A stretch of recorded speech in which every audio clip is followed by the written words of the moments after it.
Good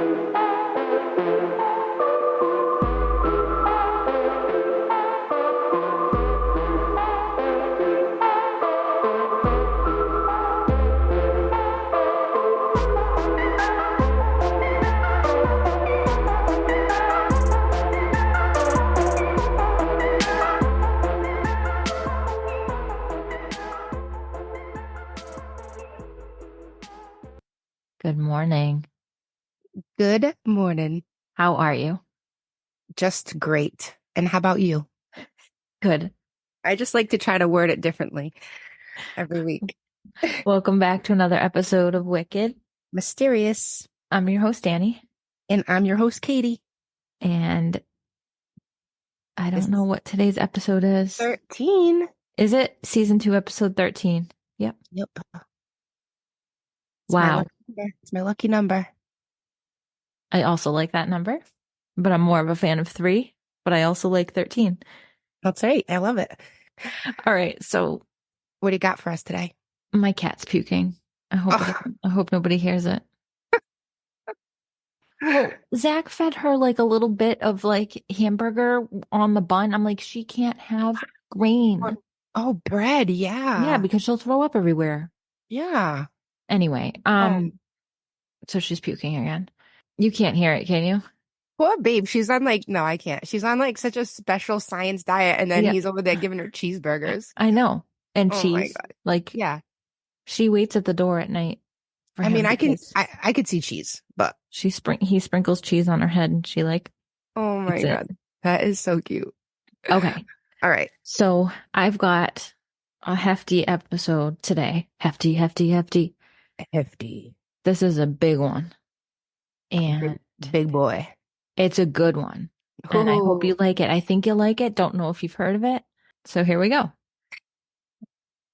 Kecksburg, Pennsylvania is a small village located 30 miles southeast of Pittsburgh and is known for more than one paranormal event. Located in the Allegheny Mountains, Kecksburg is part of the Chestnut Ridge. In December 1892, the Pittsburgh Post featured an article about a haunted farmhouse.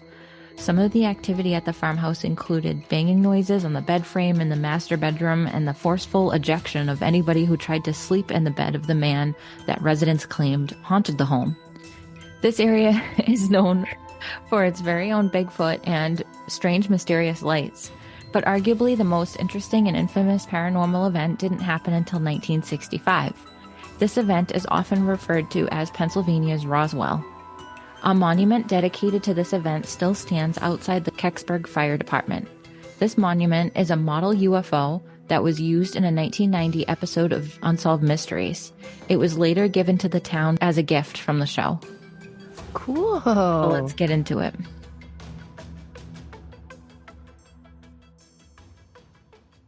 Ooh, I'm excited about this. I do not know this. I've never heard. Okay, good.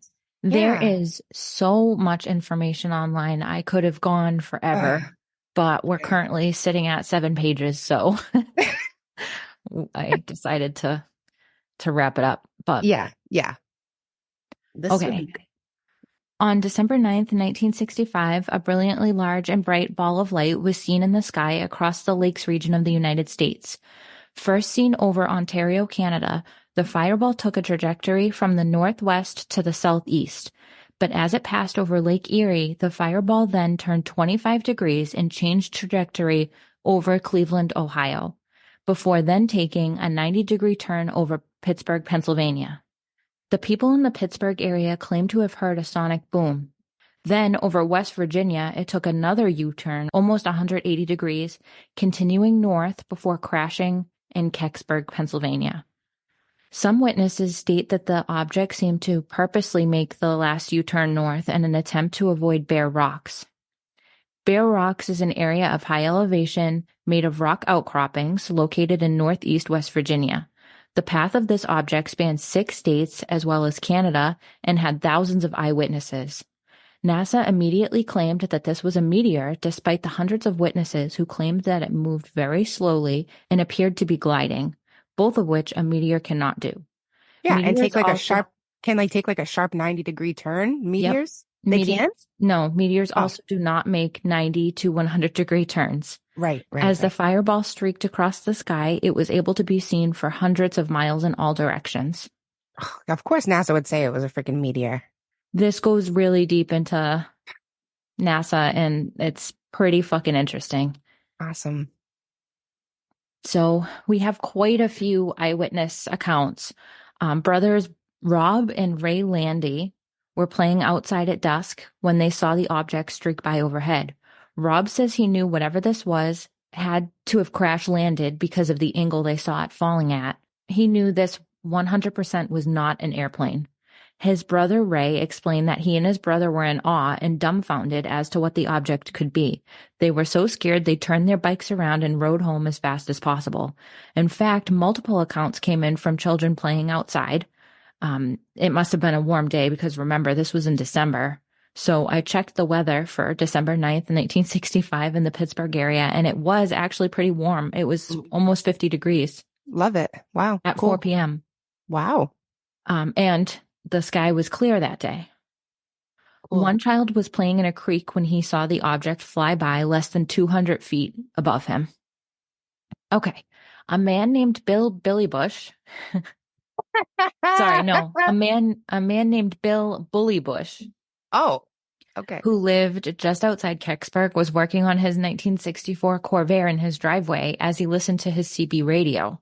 So he's in his driveway listening to his CB radio, and he hears people in Ohio talking about the fireball that they saw fly through the sky. And then a few minutes later, he heard a hissing sound.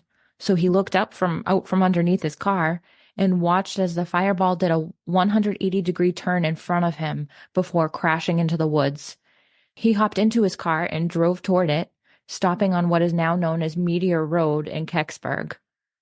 He exited his car and was hit by the strong odor of sulfur. He walked down the hill into the ravine and saw the object laying on the ground, which he states the object had taken the tops off the trees, and the object was still sizzling as he approached. Oh, shit. He looked at the object for a whole 15 minutes before he started wondering if it was going to explode. And then he drove home to get his 7-year-old son. Damn. He wanted his son to see it? Yeah, he wanted his son to see it. Yeah. Wow. I'm going to send you a YouTube link of his firsthand account. Oh, cool. Color of it was like a burnt orange.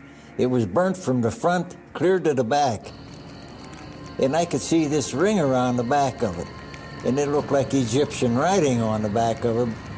There was no windows in it, no seams, no rivet marking. It was just a solid piece. Yeah. Wow.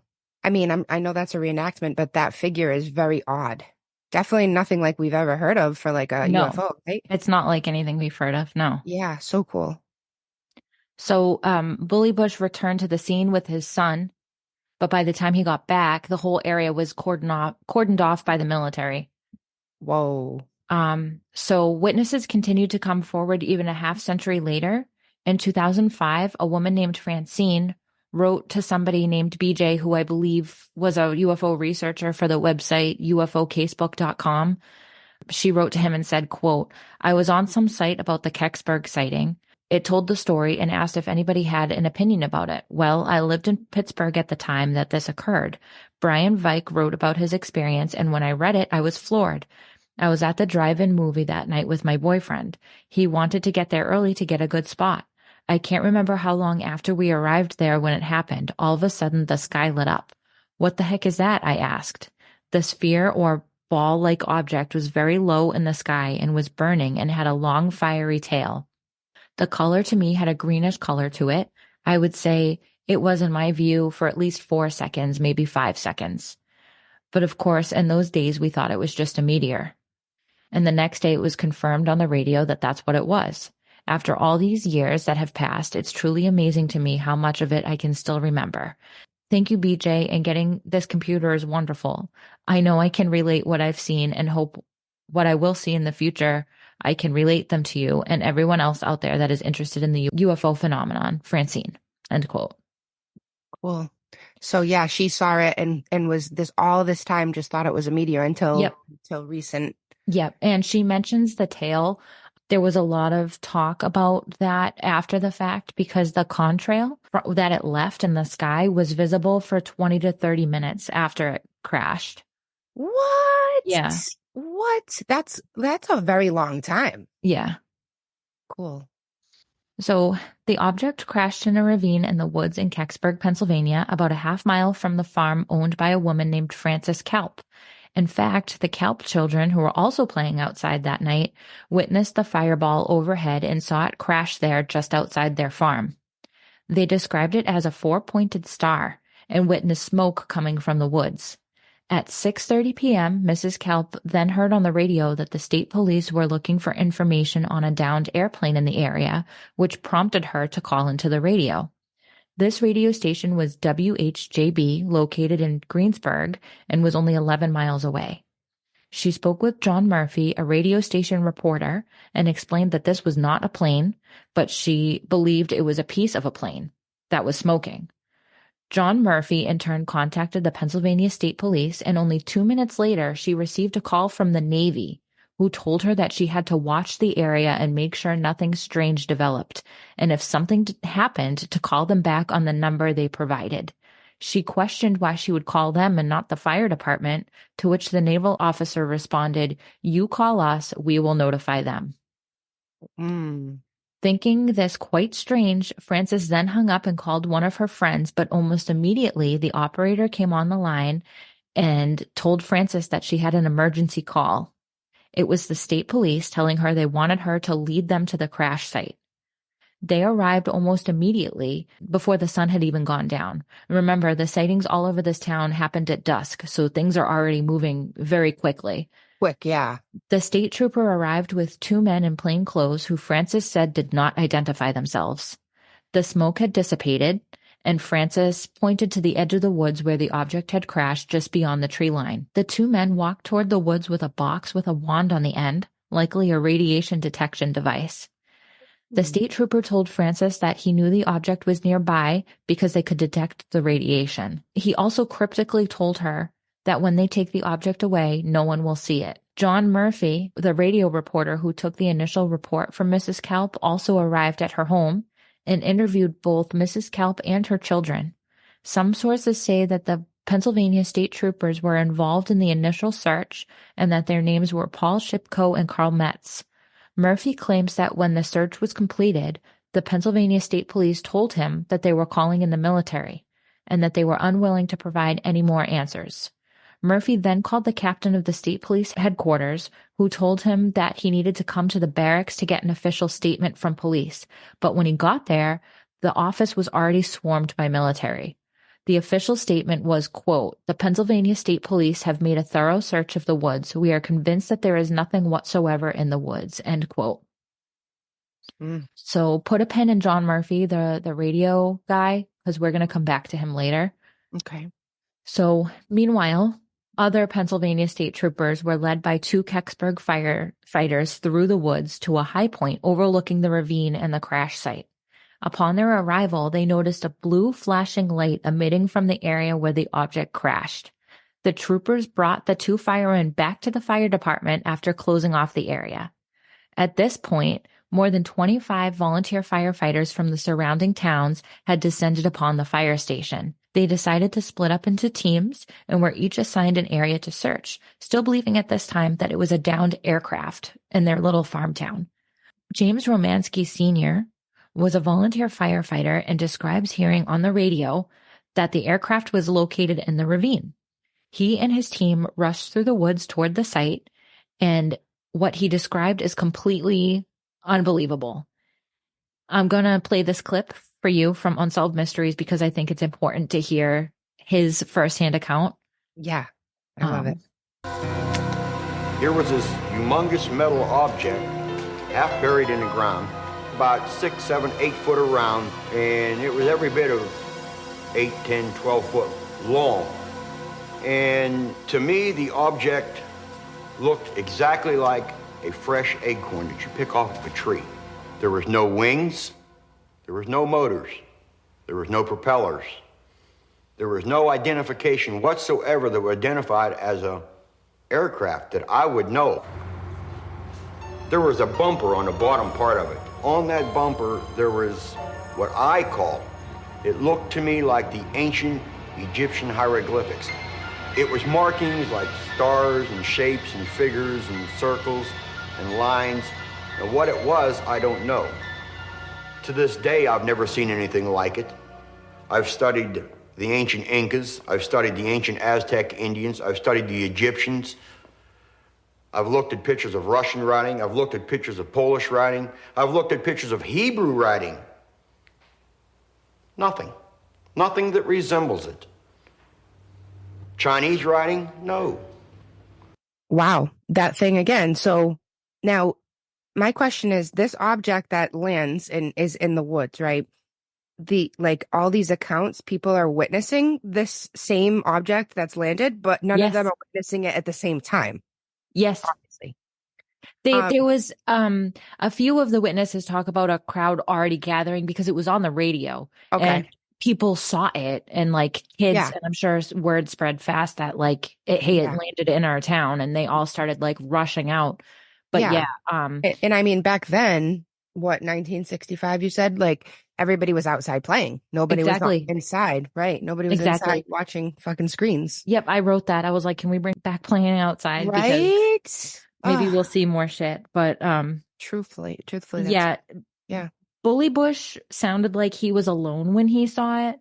I think he might have been the first to actually see it, but he was there because the fire department was looking for it. They didn't know. They went out in a search to find it. But Bully Bush knew pretty much where it was because he saw it crash. Right. So, right. And he drove out there like immediately. Yeah. So I think, it sounded like he was alone. So I think he was the first person, and he didn't tell anybody for over 20 years. It might have even been longer. Well, I mean, he told probably, nobody. Yeah, he probably couldn't even like wrap his mind around what it could be. Right. He thought it was some sort of bomb. Yeah, and he would sound crazy if, he thought it was a spaceship. Right. Oh, wow. And I think it's really like what that guy just said. It's super credible that he's studied so many different writings and like languages and stuff, and the writing on it has, there's no correlation to anything that we know of. That's fucking crazy. Yeah. I thought he was very believable sounding. Yeah. All right. I really have a hard time like not believing people when they talk about sightings of things like this, because I just can't really understand what they would gain from it. Right. And with this one in particular, there are so many witnesses. Right. And even the witnesses that didn't see the object itself after it fell, after it crashed, they still, like to this day, insist that military was there. And that's a whole thing that we'll get into. But there's hundreds of witnesses that saw the military there. Cool. So as you heard, he describes the object as acorn shaped, bronze colored with a bumper and a distinct script that was unrecognizable to him despite the decades of searching for something similar. The script has often been described as similar to hieroglyphs, and the object was anywhere from 9 to 12 feet tall and partially buried in the ground by impact. I believe it. A man named Bill Weaver was interviewed for the Unsolved Mysteries segment, and he said that he had heard about the crash landing on the radio. As he drove through Kecksburg that night, he saw cars parked alongside the road, and the crowd of people had gathered by the field near the ravine. He claims that he too witnessed the blue pulsating light and that he was not able to catch a glimpse of the object itself, but he and many other people had witnessed a box truck approach the ravine. Men in hazmat suits exited the truck and then carried a 5-foot cube toward the site. All of the people there believed that the crash object was too big to fit inside that box. Yeah. Nobody knows what it was for. Nobody knows if there was something in it when they took it back out. Right. Did they recover like a body and put it in there? I don't know. Yeah. Wow. The military officials quickly cleared the scene and prevented any more new witnesses from accessing the area.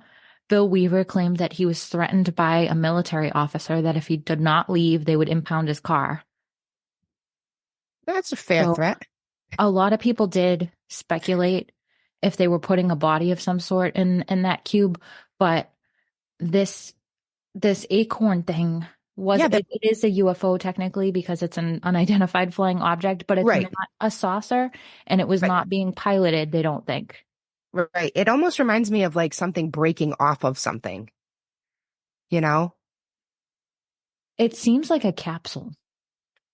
Yeah, So I it wonder does. if there was like information in it or something, or if maybe it was like being remote controlled because it did make a turn, but there were no True, windows, there were no true, motors, there was no true, propulsion at all. true. So, So, wow. I mean, that's the thing. There was no windows and there was no door that we could see, right? nope, I mean, there was no maybe. rivets at all. It was completely Wow. smooth. So cool. Yeah. I mean, at first, my first thought was like that it like broke off of something, but then I totally forgot that it did make all those turns and shit. So yeah, it definitely seems like it was being, Yeah. yeah, controlled somehow. All right. So then the military comes and they take over a farmhouse in close proximity to the crash. It was a home owned by the Hayes family. Lillian Hayes claims that they made numerous phone calls from her home, which never showed up on her phone bill. Weird. That's weird. They even took over the Kecksburg Fire Department building as a temporary command center. The Okay. firemen were not allowed inside their own building and were all Wow. outside when a Jeep with a red light on it drove by, followed by a flatbed truck with an object covered by a tarp. Okay. A 10-year-old boy also witnessed the flatbed carrying the tarped object drive by his home as he peeked out his bedroom window. He What the, claims, what the fuck could it be the tarped object? The object? They removed it and they were yeah, taking it away? yep. Oh my God. He claims that the object was preceded by a large military convoy, and the object under the tarp was the size of a Volkswagen Beetle. Holy shit. That's a good perspective to put it in. The poor people of Kecksburg have no idea where the object went from here, Wow. They must feel robbed. right? After the Unsolved Mysteries segment aired in 1990, an Air Force officer came forward to say that he was asked to patrol a gate at Lockbourne Air Force Base sometime after midnight on December 10th, 1965. He claims that his orders were to watch over the truck, which had a cylindrical object on the bed that was covered by a tarp. He was told to shoot anyone that got too close to it. He was not given, Shoot? yes, Like kill. shoot and kill anybody that came near it. Holy shit. Yeah. This is majorly big. Yes, it gets crazier. Wow. If you can believe that. Wow. He was not given any other information about the object other than that it was en route to Wright-Patterson Air Force Base. This base is also located in Ohio and is rumored to be the location that crashed UFOs are brought to. A second witness came forward in 1990. This witness claims that they were a building contractor who was tasked with a delivery inside Wright-Patterson Air Force Base, and that they snuck a glimpse into a hangar, and what they saw was men in hazmat gear inspecting a bell-shaped object. Both of these witnesses, that information comes from that UFOcasebook.com and is repeated like verbatim elsewhere online, but I was not able to find the original source for either of those accounts, so take that for what it's worth. The official story was that this was a fireball type meteor called a bolide, and the national media just accepted this at face value without much question. The people of the small village of Kecksburg, though, believed the object to be some sort of capsule, either man-made or alien, but they did not necessarily believe this was a ship or that it was piloted by any kind of beings inside it. The object had no windows or engines of any kind. Some of the other potential answers were that this was space debris. However, this was debunked because at the time, NASA had just launched the Gemini program, and that ran from 1961 to 1966. The Gemini program was for NASA to be monitoring any space debris. So they either missed this completely or it wasn't space debris. Mm. Another rumor was that this was a Soviet satellite or debris from Cosmos 96. Cosmos 96 was a Soviet craft and its mission was to explore Venus, but it experienced a launch failure and never left Earth's orbit. James Oberg, who was a space journalist, researched this explanation and discovered that the Soviet craft was nowhere near the U.S. during the time of the Kecksburg crash. Furthermore, NASA was not only watching for space debris, but they were also watching what the Soviets were doing. So if this object was either of those things, NASA would have known about it, and it would have been a very simple solution and easily provable. NASA claims to have no record of any space debris at the time of this crash. Of course not. And so now we're going to move into how ridiculous our government is. Love it. So Stan Gordon, UFO researcher, and investigative journalist Leslie Kean both requested documents from the government agencies under the Freedom of Information Act. In the Unsolved Mysteries episode, Stan Gordon states that he requested documents from the Air Force and NASA. The Air Force record shows that there was high military interest in this object, including information being requested from the Air Force by NORAD, the Houston Space Station, the Air Force Command Post, the Pentagon, and the Office of Emergency Planning. So they all of those places wanted to know what this was, and they were asking the Air Force. Shit. The Air Force document that they received back from FOIA claims that the search for the object was fruitless and called off at 2 a.m. on December 10th, 1965, which we know is untrue. And I think it's like absolutely ridiculous that they can gaslight or try to gaslight this many eyewitnesses. It's probably always been happening, right? Yeah, they probably always gaslight eyewitnesses, but yeah, this is a poor lot. people. That's a lot of people. A lot of people. And they probably, like, a little part of them believe it. Like, start believing because who's gonna, like, not believe NASA when they're giving you, like, fucking expert opinions, Right. The Air Force document also says that this was likely a meteor. In fact, eyewitnesses that night were able to identify what squadron of Air Force was at the scene that night. So the activity log for that squadron for the month of December 1965 was requested by that Stan guy by FOIA. The activity log shows absolutely nothing from that day at all. Leading researchers that's so sus. Leading researchers to believe that this was a top secret mission and was purposely omitted. Of course. And it gets worse if you can imagine that. In fact, Leslie Kean, the investigative journalist, sued NASA over their lack of response to her FOIA. She discusses the fact that the government will say that their request isn't specific enough, or simply that they can't find any information, despite her providing the date, time, and location of when this happened. She specifically asked for the phragology files from the 1960s and was told by NASA that these files were lost. So the phragology files are a listing of every object that's ever fallen from space. And they were specifically looking for information on what happened that night in Kecksburg. This lawsuit started in 2003 and took years. NASA even at one point tried to turn in unrelated documents in an attempt to get her off their back and tried to get the lawsuit dropped, but the judge would not allow this.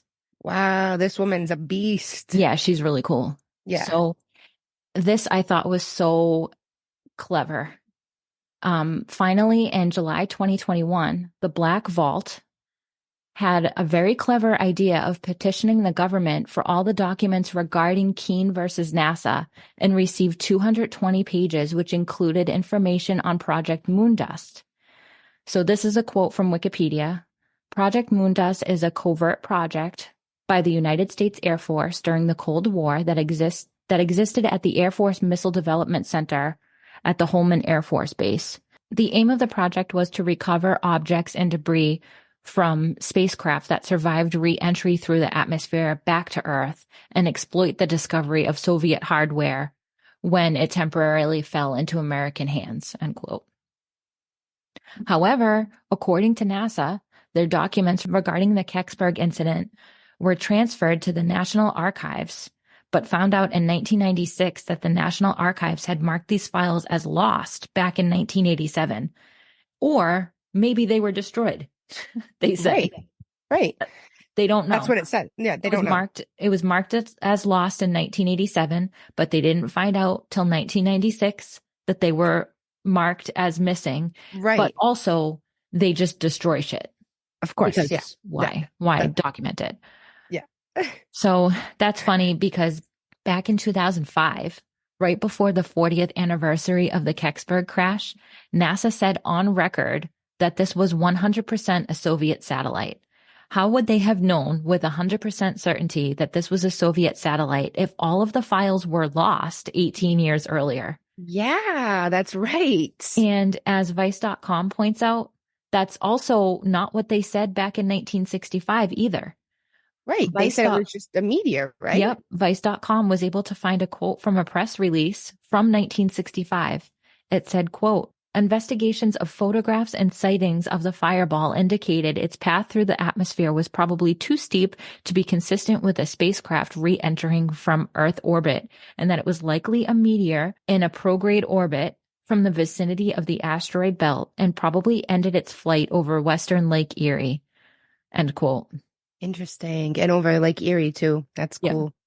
Yeah. And Leslie Kean makes a great point that if it was known to be a meteor, the military would not have needed to behave so secretively. No, that's absolutely true. Yep. And they mentioned pictures being taken that they looked at or whatever, that they investigated.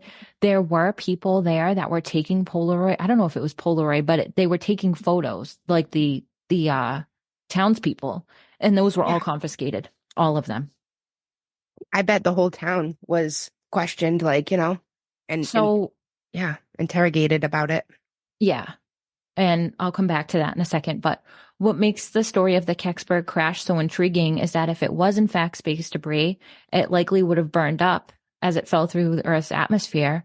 It seemed to fly slower than an airplane and did not appear to have propulsion again.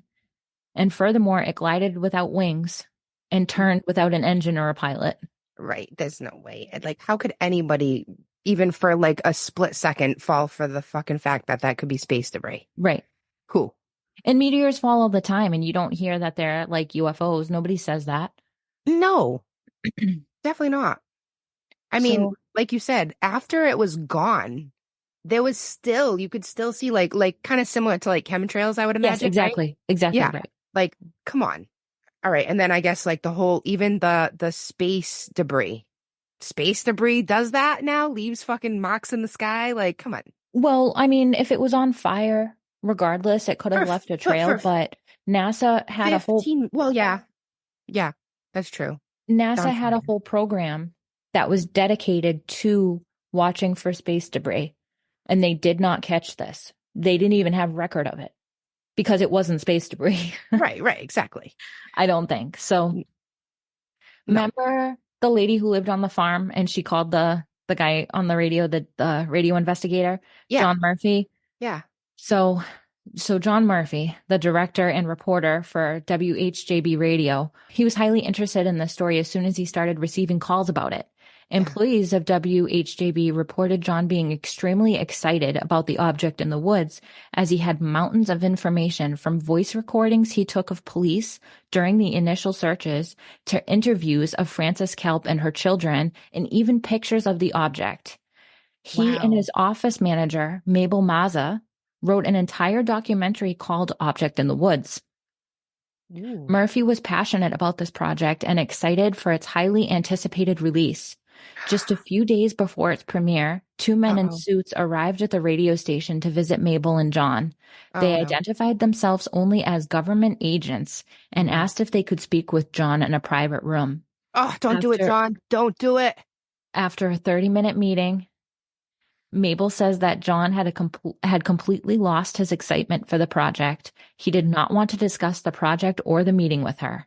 Stan Wall, who was a DJ at WHJB, described John as afraid, stating that he couldn't talk about it and that he wanted to be left alone. John's ex-wife, Bonnie Millslegel, described... Where do these names come from? I swear. I know. Described his behavior as completely out of character for John. Yeah. She said that this was the story of his lifetime and that he felt as if he hit the jackpot and that it was extremely strange and out of character for him to abandon something he felt so passionate about. She even claims that John told her these government agents confiscated his evidence, some of it, including pictures he took of the object. Oh.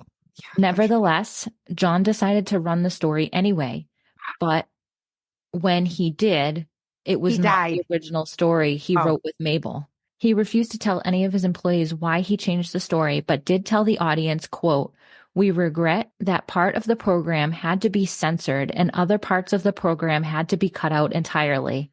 This station has not been contacted by any official agency of the state, federal, or local government in connection with this program. We received other calls early tonight from some other people who said that they changed their minds now at the last minute and did not want the statements they had made over the past weekend to be used in this radio program tonight." End quote. whoa. So Mabel, his employee, she said John was never himself again and that he refused to discuss the meeting with the government officials or his decision to change the documentary ever again. In 1969, just over 3 years after the UFO incident that changed his life, John was hit and killed by a car as he crossed a highway in Ventura, California. I would have bet that was coming. I would have bet that was Yep. coming. That is so sad. Do you think that if he didn't publish it, he would have been taken out? Like if he didn't go forward with, even though he didn't release any, things that he wasn't supposed to release, but No, I think they killed if he I don't know if he was killed or not, but I think if he was killed, it was because he had a platform, whereas yeah. the eyewitnesses didn't, Right. aside from Unsolved Mysteries. And he still went forward with, putting out something. It wasn't everything, but it was enough to bring it to people's attention. Yeah, but I don't know what it ended up saying. He cut a lot out and he cut out all the eyewitness accounts and everything. Yeah. So at that point, it's just a story. It's just made up, True. There's no valid evidence really. I still think he was taken out though. Yeah, probably because he was an eyewitness. He saw it too. He saw it himself. And that's why he was so excited about it, because he knew it was not a meteor. Yeah. And I mean, I'm sure they don't go in and say, hey, so if you're going to release this on your platform, just make sure you don't include X, Y, and Z. They probably were like, we don't want you to ever talk about this again. Right. That's what I would think. And they probably threatened his family and stuff. And yeah. And if anybody was to come forward later, it probably would have been him. Yeah. Kecksburg commemorates the 1965 event with the Kecksburg Volunteer Fire Department UFO Festival. For one weekend every summer, the fire department hosts the fair, which includes a parade, a UFO store, and a UFO hot dog eating competition. That is so cool. Though it's been nearly 60 years since that mysterious night, the people of Kecksburg have not forgotten what they saw. Wow. No, they never will. Nope. This story is amazing. I can't believe I've never heard it. I know. It's like probably one of the biggest like eyewitness testimony stories to actually seeing the object. Yeah. Nothing like we've ever been described before, right?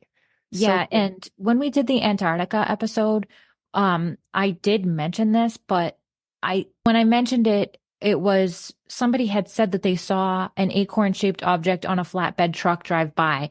And I don't know if I confused it or if the documentary I was watching confused it. But in the Antarctica episode, we talked a lot about like Nazi Germany having this technology. And they specifically mentioned acorn-shaped UFOs. But when I researched it for this episode, like, are there other? All I could find was the Kecksburg one. So I'm pretty sure that Nazi Germany supposedly had acorn-shaped UFOs, or they were seen over during war. But I couldn't, when I went back to find it again, I couldn't find it. So yeah, of course. I don't know. Yeah. Interesting. Yeah. So great story. Would love to go to that festival. Oh my God, that's so cool. It kind of reminds me of the Loveland Festival that they have. Like I love that the Frogman. Yeah, I love that like the community still carries on and like makes fun of it. Not fun of it, but like, enjoy. Yeah. Yeah. And I'm sure it's like, so if I were them, I would feel like it was an important part of the community because they were gaslit and it's fucked up. Like, yeah. To be told that you're crazy and these are the experts, but the experts don't even have the documents that they're supposed to have to prove themselves right. And then to say in 1965 that it was a meteor and then say, oh, we lost the records, but we know it But was we know. actually a Soviet satellite. Well, how do you know you lost the records? So Yeah, who is saying that? if it was a Soviet satellite, those records would be like there would be no reason for those records to not exist. They'd be Right. locked in. You could find it everywhere. Especially now Yeah. because it was Yeah. so long ago. It's not.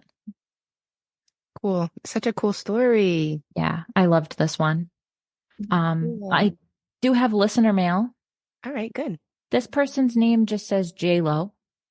I hope it's not the J-Lo, because if you don't know, I actually hate J-Lo, and I'm I here didn't for her know. downfall. I didn't know that. You hate J-Lo, you hate Christina Aguilera. Who I else do you do. hate? That's it. Okay. Taylor Swift. Oh, Sorry. that's no. Sorry, but I do. And it's not because lost fans. Huh? We just lost fans. That's okay. It's not because I hate Taylor Swift, like because I just hate her. I don't like not having the choice in what goes into my ears. I feel that way about advertising too, but I'm especially sick of Taylor Swift. Just seeing her constantly, like, go away. We get it, okay? Like, we totally get it. We're fucking, yeah. Long time ago, we got it. Yeah, I'm tired of being bombarded by Taylor Swift and her fans. And I'm sorry. Swifties. Yeah. People can like what they like. I hope we don't lose fans over that, but yeah, we like what we like, and we're, because what I like is good. Yeah. Just kidding. Agree. So okay. J-Lo writes, "Hi ladies, I love you and your podcast. Have you heard of any ghost animal stories?"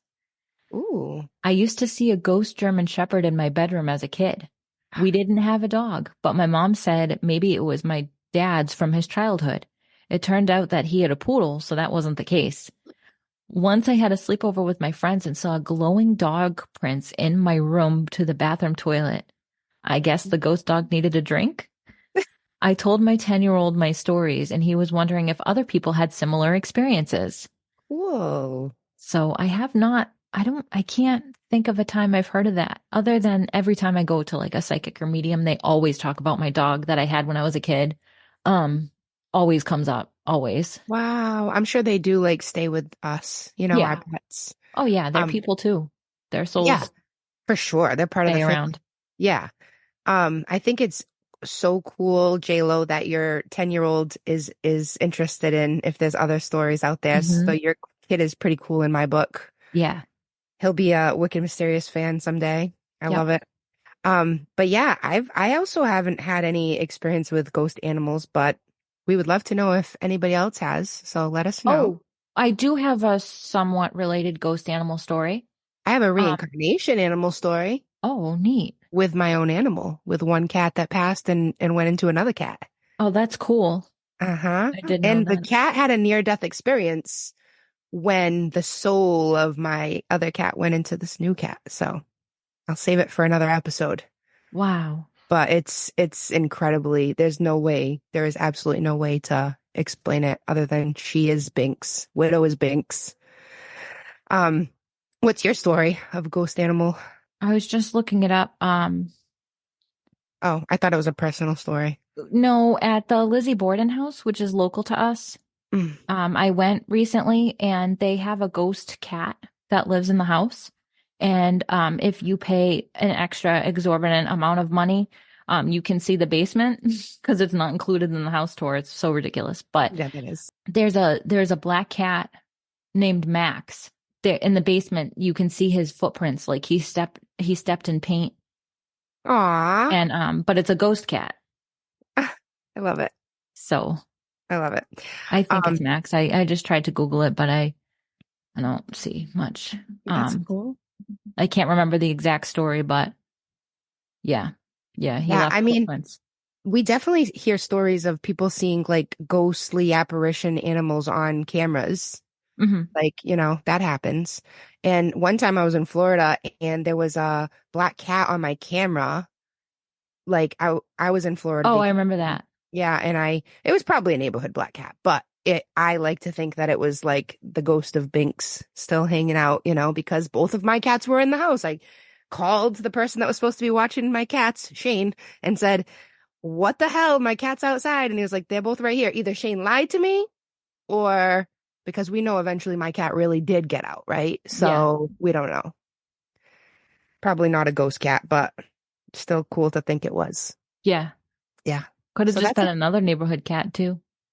Yeah, that's yeah. I just, your neighborhood cats, you know what I Yeah. mean? Yeah. And like I didn't see any like this, but Yeah. that was nice of you, J-Lo, to write in. Thank Yes. you. Thank you, J-Lo. We love getting our listener mail. We love it. Yes. So yeah, if you haven't had any experiences with ghost animals, let J-Lo and her son know. We'll read it for you. And if you're listening on YouTube, you know the drill. Like and subscribe. Yes, all of that. And that's it for housekeeping, huh? Yeah, that's it. That's it. Yeah, That's all I got. cool. All right. Well, I just want to let our listeners know that the promise I made of taking the gummies, the edibles, I did do today, and that's probably why I sound like an idiot. And That's probably why also, she forgot what a hanger was. that's exactly No, why. I'll probably cut that out. Yeah, I think you should because you reset it. So, but no, I definitely had a hard time just getting through this episode. I don't know if you saw Danie, but I had to like lay down a few times. I saw. Yeah. And and my edibles are legal. So don't come at me, people, saying I'm a bad person. Yep. So We're in Massachusetts. all right. Okay. So Love you. Bye. that was a really good episode. Thank you for giving it to us. You're welcome. And like I said, super interesting. Lots of documentaries out there. Lots and lots and lots more information out there. Yeah, Lots. it's a really good topic. Yeah, you could keep going. Yep, forever. Cool. It went by kind of fast though. It did. It was great. I enjoyed it. All right. Well, we'll see you next Monday. And hopefully, did you tell the fans about how we're not uploading at midnight anymore? Did you tell them or? No. So Okay. we're not going to upload at midnight anymore for a couple of reasons. YouTube has now integrated with RSS feeds. So if you know anything about podcasts, they come from like a feed. And anyway, I don't have to upload a second video now to YouTube. So it automatically uploads to YouTube the second it hits the RSS feed. And then that happens at midnight. So that means that all of our people get alerts at midnight or 1 a.m. And that makes me feel bad. So we're going to change that. Also, everywhere says, do not release at midnight. You will fail. So now we're not going to release at midnight anymore. I haven't figured out what time, but. Yeah, but it'll still be Mondays. So yeah. So by the time you hear this, you will already know that it didn't release at midnight. True. True. And we hope you had a wonderful Zombie Jesus holiday. Yes. Happy sugar holiday. She stuck to me. The cat's. Lala made an appearance. Yeah. She wants to sit on my head. So. I think she thinks she's like an anaconda. Well, I don't think anacondas sit on heads, but they wrap around the neck and wrap around the neck. Did you see that jump she just did? Yep. The whole room shook. All right. Let's get out of here. All right. 1, 2, 3. Stay mysterious. Yeah, I didn't even say it right. Why can't we say it? What did you just say? Misters. Do you want to keep it? Stay mysterious. No. All right, ready? Stay mysterious. Oh, we did it.